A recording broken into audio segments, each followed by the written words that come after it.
Nasib pilu remaja penjual es teh poci di Karawang, baru laku Rp30.000 langsung dipalak oknum Karang Taruna. Tengah beredar video yang memperlihatkan seorang penjual es teh ketakutan dipalak pemuda yang mengaku sebagai anggota Karang Taruna viral di media sosial. Momen penjual es teh dipalak oknum Karang Taruna viral itu salah satunya diunggah oleh akun Instagram @halokru. Berdasarkan informasi yang dihimpun, peristiwa ini terjadi di sekitar Apotek Dede Kalangsari, Rengas Dengklok. Korban yang masih duduk di bangku sekolah menengah atas SMA ini dikabarkan menjadi sasaran aksi pemalakan oleh seorang pemuda yang mengaku sebagai anggota Karang Taruna.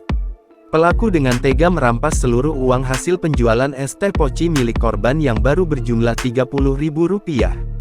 Dalam video, awalnya terlihat seorang pria bertubuh gempal memaksa korban agar segera memberikan uang.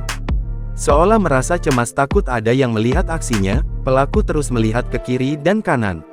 Lantaran merasa takut, korban pun dengan terpaksa memberikan uang yang diminta oleh pelaku tersebut.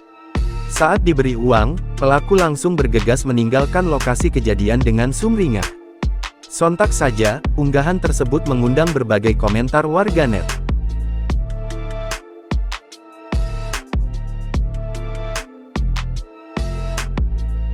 Download Tribun X sekarang, menghadirkan lokal menjadi Indonesia.